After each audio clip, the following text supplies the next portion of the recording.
Hi, everyone, and welcome back to my podcast, Living Authentically, Becoming Your True Self, the podcast where we explore what it really means to live, speak, and lead from a place of truth and kindness.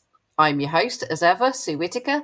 I'm a life transitions and identity coach, and I guide individuals through significant life changes, helping them to rediscover their true selves and embrace new beginnings with confidence and clarity. Today's episode is all about psychological identity.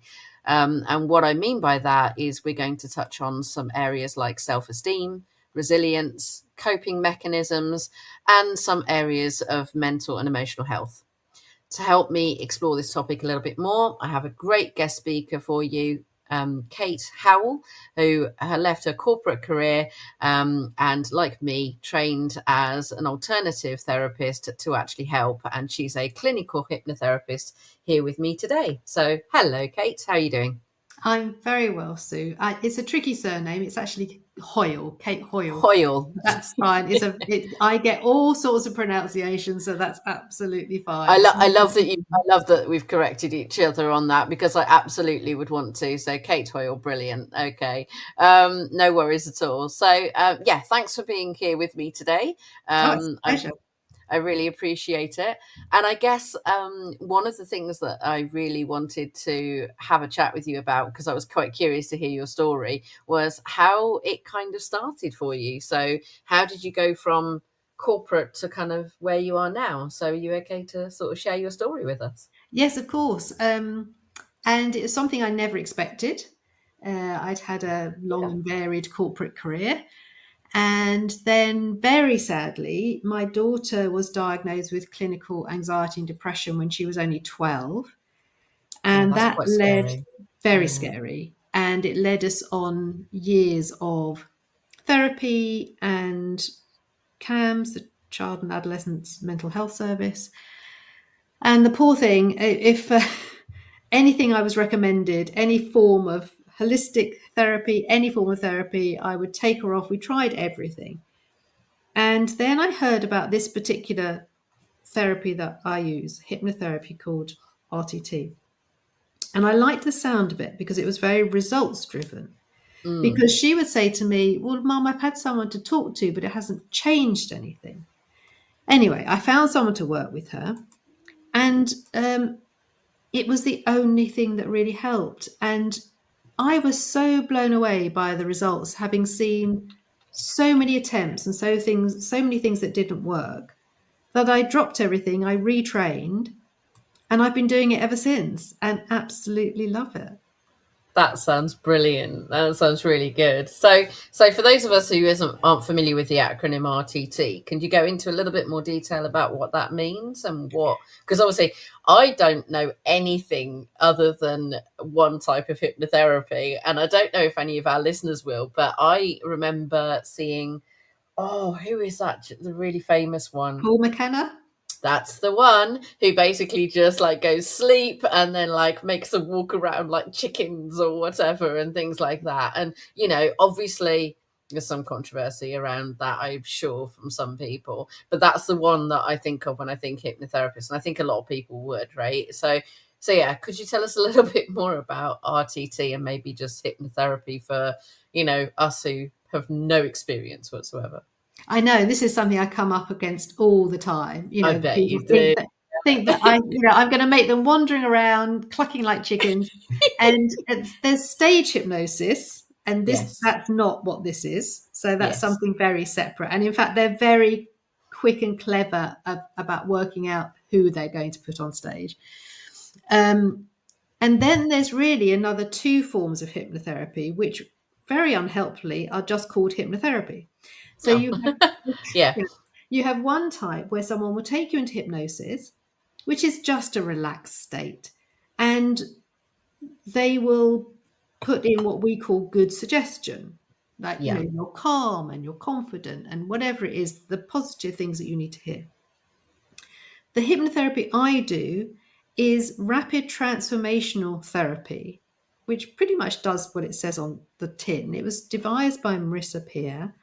And what I think is the fundamental real asset of that is that it's all about going back to the root cause. Where did this problem come from?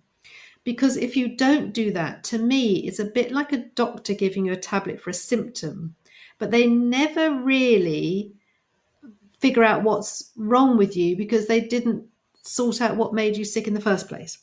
Yeah. So I always think you have to go upstream. You have to find out where this comes from. So the beauty of hypnosis is it allows you to access the subconscious. So sometimes clients will go back to known memories, but it will be a lot more vivid. Sometimes they'll go back to something and they'll say, like, I'd completely forgotten about that. Yeah. Or they didn't realize the relevance. And what happens is we go back to a few scenes, some mostly three, and you weave it together and you see what the theme is. Yeah. And then the client can go, oh, now I get it. That's why I do that. That's why I think like that. That's why I behave like that. And once you've got that understanding, that's when you can truly unravel it. Because rather than putting something at bay for a while, you Mm. don't want the cause to still be there. So therefore, the thoughts and the behavior don't need to be there.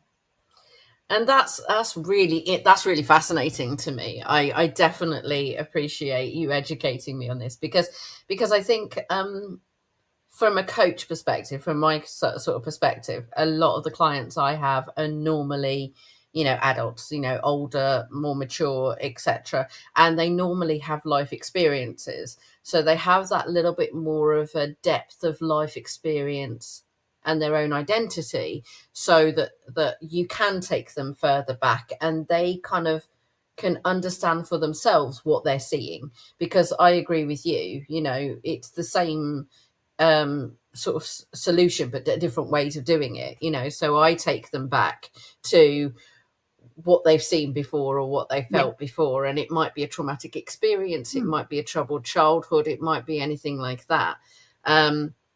But it's still about letting that kind of, I call it the mask slip. And it's weird, isn't it? Because I'm using my hand, but I know nobody could see me, but I'm putting my hand across my face and saying the mask that slips. Because as we grow older, we all have different masks, don't we? In terms Oh, of for how sure. we in different worlds.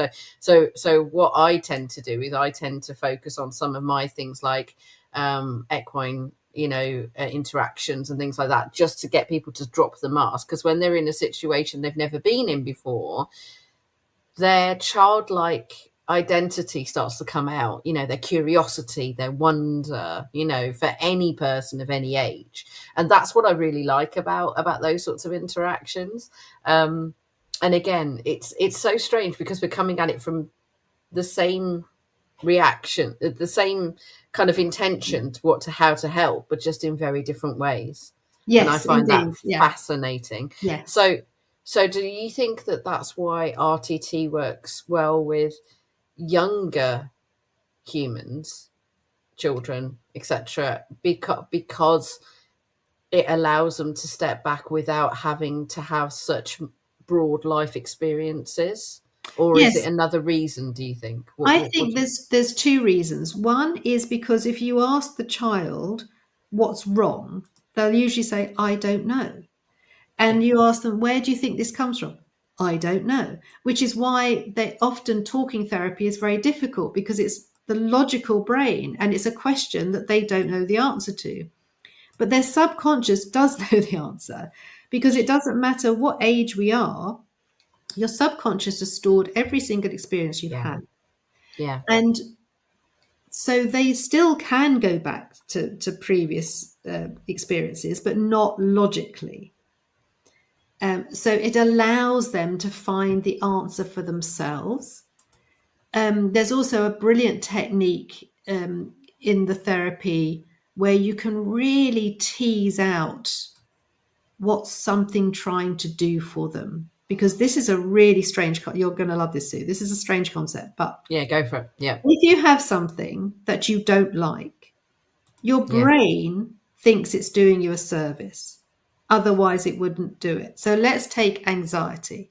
Anxiety feels really crippling and it descends from nowhere and you can't do anything about it. You can unravel that. And once you understand, actually, anxiety is trying to help you. Anxiety's job is to stop you entering a situation that you found difficult in the past, that's had some real emotional impact on you. And children really, because the other thing that I was going to mention that they're so good at is their imagination. Mm. And so they really will go along. So an adult, you try to explain that process, and they'll go, really? And I say, no, just go with it. You'll see as we go along. Yeah, But a yeah. child will just jump straight in there. And once they understand that it was actually trying to help them, but they don't need that help anymore. They don't want that help anymore. In fact, it's tipped into causing them a problem because they Mm, do want to do these things. mm, we it no longer has a role, and once something no longer has a role, it can go, and it's just really powerful. And I work with a lot of neurodivergent people, and it doesn't worry me. There's no one way of doing anything. I've had children wandering about the room and talking about a mm, picture, and mm, it doesn't matter as long as you've got someone into that really relaxed, like you said, you get them into a mm, relaxed state where they can really tap in. mm. They don't not so worried about external influences and what's going on. That's where you can get the results. And it's really interesting as well that you talk about, as I say, one of my other favorite topics, which is neurodivergence, because again, I we've definitely seen an increase, haven't we, Yes, of people being diagnosed, both children and adult. And we all and when I talk about this with other people, I always say that one of the reasons why dyslexia is the most common type of neurodivergence is because it's been around longer. Basically, as far as I can tell, that's exactly. really the only thing that it's been around longer than ADHD or autism or ASD or however you want to call it. I could talk a whole podcast, I think, myself just about neurodivergent, but I'll try and keep it back on track. But I think you're right. When adults are diagnosed, and again, I've got clients who are late diagnosis, Yeah, or they don't even have a diagnosis, but they already have that self-awareness and that life experience because they've tried things and it's failed, or they've tried things and it's not gone the way they want, or they've had success. So working with them in that respect is a little bit easier. Not necessarily if they're not prepared to focus on what matters, but mhm, they do have that little bit more self-awareness than younger adults or younger or children, because they've seen it in action when they're oversharing or something has caused an issue, or they've burnt themselves in the past with their life experiences. So again, it's very interesting that you talk about the neurodivergent side of it, because as you say, children will just say, I don't know. It's like yeah, when they say, I don't know why I don't like it. yeah, The food analogy you gave was mm, brilliant. I don't know why I don't like it. Well, yeah, they probably don't know why they don't like it. mm, Whereas when you're older, and again, we spoke a little bit about this before, but menopause, women mm, in perimenopause and menopause, their taste buds change. So mm, I'm suddenly finding out that there are certain things that suddenly are tasting a little bit different right now, and I'm going, well, but but there isn't actually a justification why I don't like it, because I normally have that knowledge that says I like it. But equally, if I try something and find out I like it now, I can probably relate it to my hormones, or relate to, there's a logical reason. But children and younger adults just don't have that life experience to be able to say this is why I don't like it. They're going through life literally for the first few years. It's the first time, isn't it? So it's yeah. And interesting. and they don't have the perspective that adults have. That's a really good way of saying it. But I Yeah. mean, just touching on neurodivergence, it doesn't matter what age I'm working with. If I have a neurodivergent individual in front of me and we are going back to previous experiences, one of the most common is I've just started nursery, because that's the first exposure to lots of different children. And everyone else knows what to do and I don't. And everyone else is like everyone else has been given the rule book and no one's told me. And that's a very similar, and that's the first seed of, hang on a minute, I'm different. And the really heartbreaking thing is that they then go through school. It's not just I'm different, is I'm not as good as. Yeah. And that's what we have to unravel. It doesn't matter what the age is. And yeah, you're absolutely right. I feel so, that resonates with me so much, because when I started school, I felt like everybody else had either had a vaccine of something, or literally a lesson or something, or Mm. a plan that they've been given, that nothing had been shared with me. Mm. And I felt very out of my depth, particularly because, as you say, once you start to get around other people, that's when it starts to really show, doesn't it? It's really evident of different cognitive thinking. And Yes. I'm trying to talk about it like that because one thing, as you say, I'm very passionate about is people thinking that they're wrong just because they're not either typical, or Mm. that they have a different way of processing things, Mm. because they're not wrong. They're Exactly. just they're just different, and Yeah. different. We as human beings, I don't think are good at, we're good at sort of thinking that difference or change is good, right? Because people don't like change, they don't like being unfamiliar, uncertainty, ambiguity, etc. However, um, when people are different, it's just something that you have to be aware of and get used to. And that's why I like what I do, because I like the self-awareness piece. um, and a lot of the people that I interact with as clients are actually self-aware. They Mm. just don't know the next piece of how to help themselves. Yes. And often you need someone to work with you on that, because it's very difficult to do that self-reflection yourself. Mm, So I'm sure it's similar for you, but for me, you can't ask yourself a question with your logical brain that you need your subconscious brain to answer. So that's why you often need somebody else to bounce it off. And a lot of what both of us do is about changing that perspective and yeah. seeing something in a different way. And that's really interesting that we talk about that, and that's why I love engaging with people like yourself in our field, because we all have our different methodologies, but ultimately people can get different things from different people and working, and some people will want to work with things, because again, a common myth, isn't it, is that you only come to us when there's a problem, but actually sometimes people just want to go deeper, you Mm. know um, but I would imagine with the younger adults or children, one of the things that you have is that obviously you've got that parent relationship with the child as well, because the parents are clearly probably worried or seeing something that they shouldn't see. Is that kind of what you've seen in the past? Oh, definitely. And when you're working with children and young adults, you've actually got two clients, because you've got the child and the parent. Um, and I think children like the hope story from my daughter, and the parents like the fact that I understand where they're at and what they're experiencing. Because Mm, I remember when I was at that stage and I felt completely alone, mm, lost, helpless. I didn't know what I was supposed to be doing. And that's why I would always jump on a call with anyone going through that, just so they realize that they're not alone and they're not the only one, yeah, and that there are things that can help. Um, and yeah, I think it does really help that I've got the lived experience as well. And same as with my, senior corporate clients, I've got a corporate background. So it's all about being able to talk someone's language, isn't it? And yeah. understand their experiences and what they're going through. I think really helps when you're doing any of this sort of work.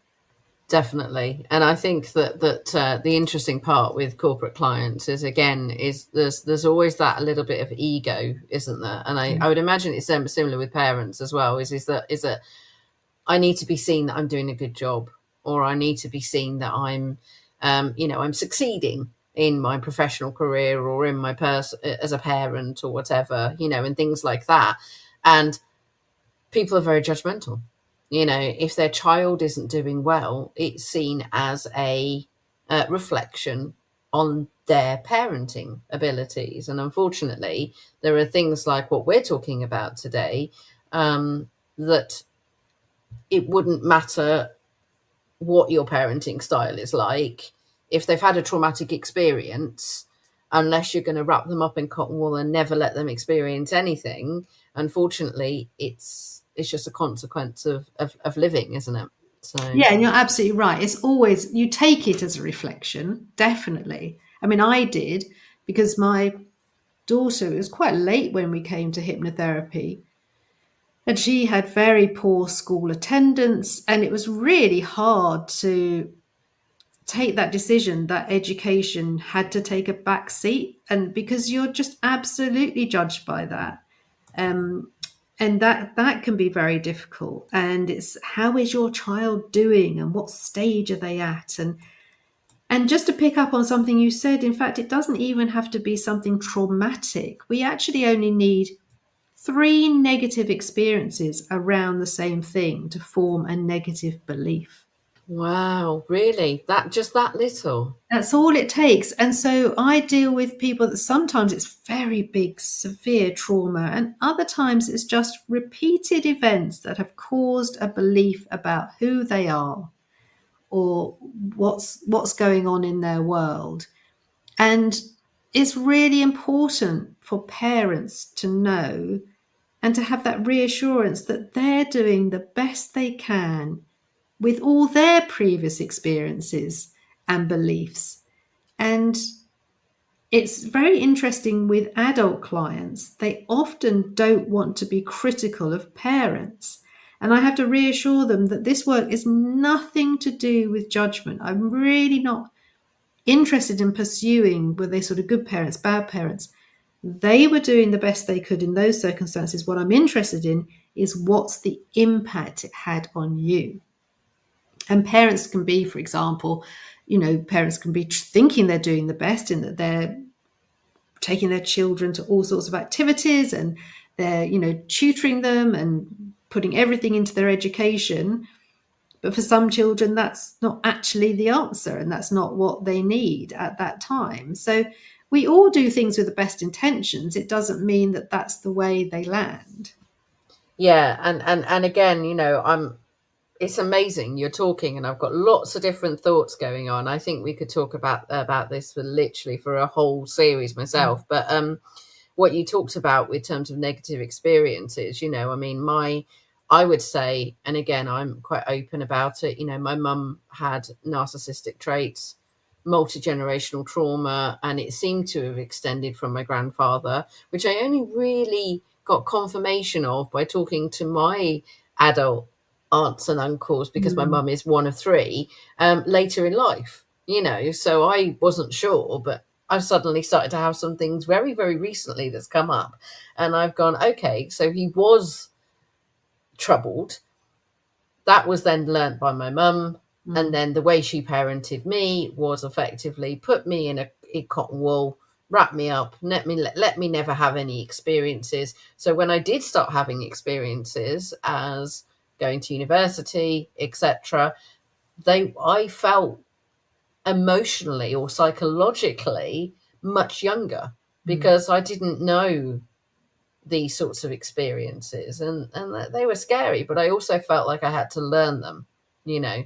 Um, and when I work with horses, when I work with people and horses, because again, one of the things I love about my horses is they're really, really intuitive. Mm, They're really intuitive in the human emotion, and they help me to read a client much better, and much quicker than what I could do in having a few virtual sessions. So a lot of the time, if I can get a client down there to look, they'll give me a lot of information just by how they're interacting in a non-verbal way.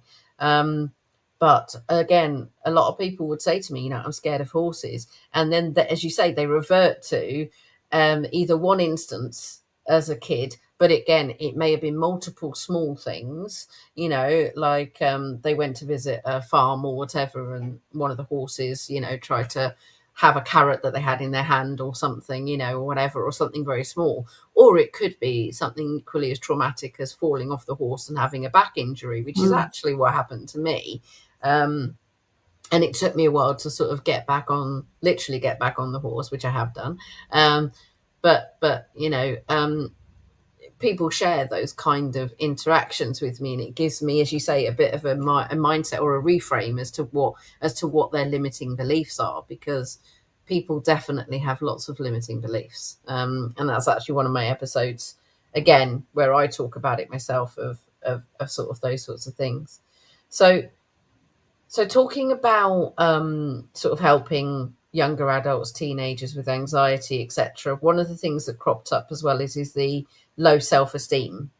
Um, how how does that link into sort of what you do and how you sort of work with children Yeah, and and it's younger not, adults? it's really not just children. It's Mm, that's absolutely any age. And I fundamentally, after all these years, I've come to, you know, recognize that self-esteem is the foundation to everything. mm, Because self-esteem is very different from confidence. How I think of it is that confidence is what we show the outside world, yeah. and we can fake that all the time. So I have some very successful people I've worked with who said, Kate, people would be amazed that I'm sitting here talking to you about self-esteem because I'm, successful, and they think I'm really confident and I can do this and that. But self-esteem is how we fundamentally feel about ourselves from the inside.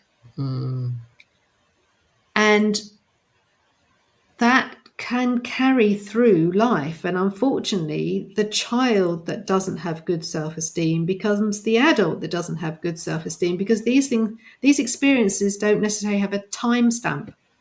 So mm, we grow up, but the emotional belief and experience doesn't grow up. So often you'll find an adult. So I can work with adults who go, I just have these angry outbursts and I don't know where they're coming from, and it's not me and I don't want to be like it.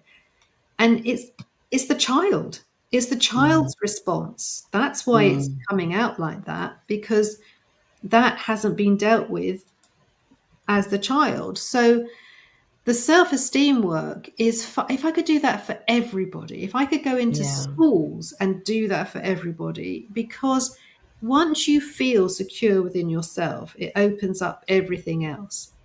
But again, it's about going back and finding out, what were those experiences? What were those experiences that made you feel that you weren't good enough?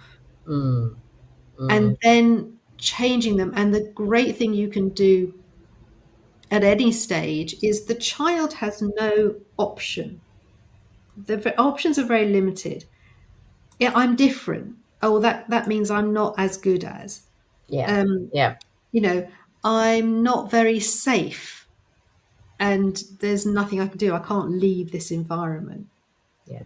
Um, I don't get any praise unless I achieve something. All these things form the beliefs form the behaviors. You get the perfectionist, the people pleaser, the hypervigilant person. Um, and they all come out in different ways. But if you go back and find out, where did this start? What's this come from? Then we can unravel it. And then we can put in the good suggestion after that, Yeah. about feeling that I actually, you know what, I am good enough. I am fine just the way I am. And that's a wonderful thing to do for anybody, to let them recognize that their true self, which is obviously your main theme, Mm, who they are fundamentally, who they were designed to be, who they were put on this planet to be, is absolutely acceptable. Because if we have these experiences, we form the beliefs, and then we get into the playing a part. You're behaving how you think people want you to behave, or how you should behave. And that's not happiness. That never leads to a happy, content life, because we can only be happy if we're truly being our authentic selves. And I think, yeah, I love that. I love everything about that for multiple reasons. But I absolutely agree. And I've been your people pleaser. I've been, what I found out from, and again, it's only really come out sort of later in life, as in recently, for me. And I wish I'd have known this sort of 20 years ago, but I didn't. Is that because my mum has narcissistic traits, it means that I was viewed as an extension of herself. Mm. So I lived the life that I thought she wanted me to have, as opposed to living the life that I wanted to be.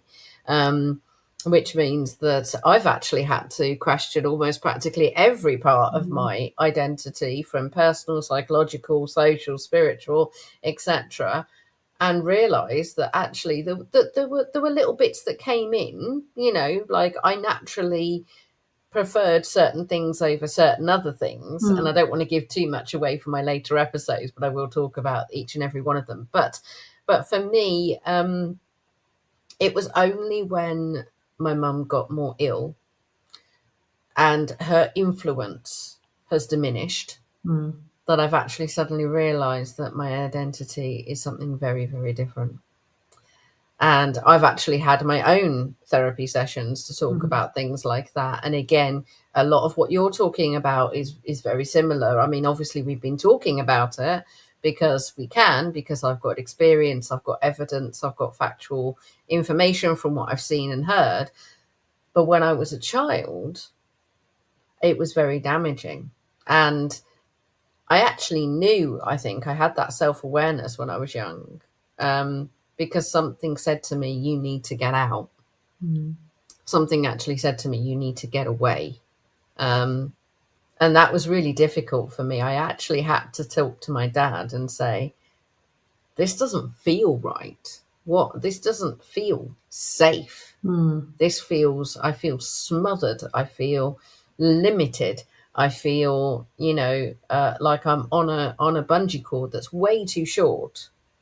Um, and that's one of the reasons why I went to university, Mm. if I'm And a honest, lot because it it gave me the and that's one of the reasons why I was trying so hard academically, mm. because that was my route out. Yeah, and it Because often university, is. mm. Mm. And then when I got to university, I actually didn't really enjoy it that Mm. much, but at least I was out, Mm. and that was the kind of the focus, the goal. Mm. And being dyslexic but having a high IQ meant that actually my academic years were not fun. Mm. But I had to go through them. I had to go through my GCSEs, my A levels, and get the results I needed. And I just about scraped through, but I didn't care as long as I scraped through. And that's a whole another piece of my identity. But I had it but at the time, I was just like, just got to keep going, just got to keep doing this, and you'll realize you're where you want to be. And then, of course, once I was at university, I never kind of then went back because I got friends and a life elsewhere. But I deliberately went far away rather than local because I didn't want to stay at home. And Mm, that's often the way out. But before you even get to that stage, before you even get to the stage of being able to verbalize something's not right, you realize that you need these people because you're too young to yeah, survive on your own. So you yeah, kind of have to go with their sense of life, and you have to believe what they're telling you about yourself. So a lot yeah, of identity is formed by really the information you're given. And the yeah. other really sad thing is that the child thinks it's going to be like this forever Mm, because they can't see further down the line and that they'll be independent and out of this situation. And no. that's where that feeling of helplessness comes in. Yeah, the most troubled times I think I had was when I was going through puberty and I was a late bloomer. Um, and unfortunately, at the time, my mum was going through menopause. So my Lovely dad had a combination. yeah, my dad had a really great time for those sort of few years. I think he was often quite at the pub, but I think he Mm. was at the pub more at that point. But I think one of the things that we talked about was looking back on it was if I'd have known now what I knew then, I would have had much different feelings, I think. But we antagonize each other, something Mm, chronic, mm, proper chronic, because we really wanted to make sure that whatever we were doing, um, we were getting one-upmanship almost from yeah, the other person. You yeah. know, it wasn't what I would call a Mm, healthy parent-child mm. relationship. But again, that's probably something I can talk a lot about as well. But so so going back to your work, etc., and obviously the things that you do, you mentioned to me about your, is it 1-to-1 3-month transformational program, isn't it, which is Mm. achieving. So do you want to talk a little bit about that, because you said you're Yeah, enjoying that at the moment? I'm really enjoying it, and I feel Mm, that, you know, when you think that you've cracked something, like you've brought all the different elements of things that have worked over the years and put them together, and I feel that that's what this is. And another thing I love about hypnosis and hypnotherapy is it's fast. Like, I'm very mm. results driven, I think, because of my corporate background. Corporate, yeah, And yeah. that's where I get satisfaction. I don't want someone to leave me feeling a little bit better. I want to have that fundamental shift in their Mm, life. And that's mm, where I get my satisfaction. So the 3 month is basically working with me for just that's it, 90 days. And the version of the person that comes out of that program compared to the one that came in is extraordinary, mm, because we are shifting all this stuff. You know, what is holding you back? What are those limiting beliefs? How do you need to feel about yourself? mm. And so I always start with self-esteem. Yeah, That's always the first session. And then we have three of these. They're very in-depth sessions, my hypnotherapy sessions, because of all the, investigation work, if you like, and finding out where this all came mm. from. And then it's weekly coaching calls, because sometimes people can talk themselves out of therapy work. Yes, And then they get my personal WhatsApp number. So it's a bit like having a therapist in your pocket. So they don't have to think, oh, I must tell Kate about that next time we meet. It's yeah, literally, I'll just send her a message, and then we can either pick that up now or later. But it's just keeping them going. So it's like all in for 3 months, yes, um, and then you've dealt with all of these issues, and then go live your life. Go live your life as you were always intended to live your life, happy and free and content and full of good self-esteem, and not battling relationship issues, and understanding where these problems have come from. So I love working like that, because I get to know the person very well. yes, um, yes, and I like the fact that it's not just dealing with one thing at the edges. It's like, okay, what's going on in your life? What don't you like about it? What is difficult? yeah, yeah, Let's sort that out. And the same, for any age, any person, it's like, sort it out now. The sooner you can get to grips with these issues, the happier your life will be. I mean, when I have worked with people in their 70s, and one lady 82, and wow, even 50s, 60s, you think, oh, if only you'd found a way of tackling this earlier. The repeated yeah, patterns that people go through, the lost relationships, the hardships, the difficulties. If you can get to this as soon as you can, it just frees you up. and what do you think is the biggest barrier that people have in terms of doing this? Because I can think of, probably there are people right now who would say to me, I want a quick fix. Yeah. And I know that, whilst you do get results quickly, that there is also an element of hard work, isn't there, for any of us when we're doing this sort of stuff. Well, yes So and no. yeah, I think this is another reason why I love hypnotherapy, is that it's mm, so easy. mm, Putting in the good suggestion is literally listening to a short audio as you fall asleep. That's not difficult. no, We deal with so much. A lot of the issues I deal with, it's one session. Fears, phobias, smoking, vaping, all those things. One session is done.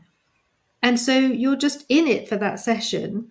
when you're working more intensely, if someone's got, broader issues and we're working over 3 months, the work is having to talk back to these negative thoughts and beliefs Mm, and putting in action the tools I'll give you and the hacks. So there's a bit more work involved in that, because mm. Of you're right, people just want the magic pill. course I People do. would Yeah. much rather take a tablet than really deal with the situation. But I'll go back to my original analogy about the doctor. You can have the sticking plasters, you can have the coping mechanisms, you can have Mm, the medication that helps you carry on. But mm, unless you're really going to delve in there, mm. um, you need to solve it at that level. And I understand why people would be cautious, because they don't want to open up Pandora's box. And I would say always, always work with someone who is going to, put that safe environment around you. Absolutely. Not going to say, oh, if you're dealing with really traumatic stuff, you can't say, oh, time's up, we'll pick this up next Thursday. No, You can't open no. something if you're not going to deal with it. So I can understand that reticence, but so make sure you feel safe with someone. Uh, you know, I absolutely agree with you. I couldn't mm, want to overstate that more. Is that, and I think that's why there's so many of us out there in the world, right? Because I think certain people connect with certain mm, characters or whatever. But for me, it's about making that person feel safe and feel like they can be, have non-judgmental, mm, advice, etc. And that's what I mm, would say to any of our listeners is that always make sure that no matter what you're doing, you're doing something that's right for you. If you feel uncomfortable in what the therapist, counselor, hypnotherapist, whatever is asking you to do, then maybe you're not right. Maybe that's not right for you right now. It doesn't mean that you never will be. It just means that it might be, you might need to come back and work out what it is that's uncomfortable about it and what you might need to work on. It's kind of a journey, isn't it? It's that ongoing journey. and it Um, definitely is. And I would say to anybody that there is always something that will help. You might need to try a few things, you might need to speak to a few people, but find out what it is for you. Like yeah, anyone who says, this is it, this is the therapy that's going to fix everybody, it's not it true. doesn't. It, No. it's what's right for you, as you say, at that moment in time, who is right for you at that moment in time. And, but it's always worth doing. Yes. Oh, absolutely, absolutely. And I think there's those of us who have come through that, haven't we? We've done it ourselves and we've seen the benefit, and we want to help others see the benefit. I guess one of the I think we should wrap it up in a few minutes, if that's okay, because I like Yeah. to try and keep it under an hour. But one of the things I was going to ask was, have you had people who just frankly just don't believe in hypnotherapy that have sort of come to your door, or have you had anybody that sort of said, because obviously, as you say, we've talked provisionally before about Paul McKenna and stage stuff. I'm absolutely convinced that I know people who would say that's a load of old codswallop. You Yes. know, I what would mean, you say to those sort of people who think that? I would say have talk to me. Yeah, I would say just have a chat yeah, and understand it, because everything is about curiosity and understanding, isn't it? And of course, if that's all you've seen and mm. that's been labeled hypnosis, that's not hypnotherapy, it's hypnosis. Yes, yes, If that's all you've seen, then of course that's what you believe. And there's no point entering into this if you're convinced it's not going to work, then don't go down that avenue no, because no, yeah, then guess what, it probably won't work. I had one guy come to me once for quitting smoking and it didn't work, but it transpired he was doing it because he told his partner he would do something to stop smoking. He uh, didn't want to stop smoking. So you do want to have to change the issue as well. You can't you can't do this for somebody else. You can no, desperately want them to get the help they need, but they have to be the ones who want it. And it's all about explaining how this works, and that hypnosis, it's all it is a deep relaxation similar to meditation, yeah, Yeah. But the brain waves it uses means that you can focus. You can cut out everything else and really focus and access your subconscious, which is really important because that stores all the answers. I don't have the answers. The client has Yeah. the answers. Yeah, Um, absolutely. and somebody gave me this brilliant description once. I was working online with them. And when we finished, she said, I was very conscious that somebody was at the door, but I had no inclination to go and answer it. And that's pretty much hypnosis. Right. Okay. Okay. That's a really good way of saying it. Absolutely. I think that's a really good stopping point, if that's okay. But Absolutely. As you say, we could talk about this yeah, for oh, we hours could, and yeah. hours. And I think we definitely need to talk about other collaboration. I think because Kate, I've enjoyed it so much. I've learned so much, and I definitely hope that there are people out there that will find this useful as an introduction for both of us. But I also did want to, before we go, is just say that you've very, very kindly given my listeners an offer, haven't you, of a 10% discount, etc., which I'll put in the episode. So they just need to quote Living 10 Mhm. when they contact you, and they get 10%, which is very generous. Thank you very much. You're very welcome. Um, and I appreciate that, and I will definitely be looking to send some people your way because I think that a lot of people can benefit from this. And it's been a really interesting conversation. I definitely would like to talk to you more, but yeah, I just want to say a big thank you for joining me, and for sharing it. I think it's an amazing story. And what I will say to our listeners is that if the episode has sparked something in you, then we'd love to hear about it. And you can connect with me or Kate on our social media platforms and websites. I'll put all the details in the episode description rather than trying to spell it out audibly. But yes, I think from me, until next time, I think stay grounded, stay curious, and keep living authentically. So thanks very much, Kate, and have a great day. Thank you.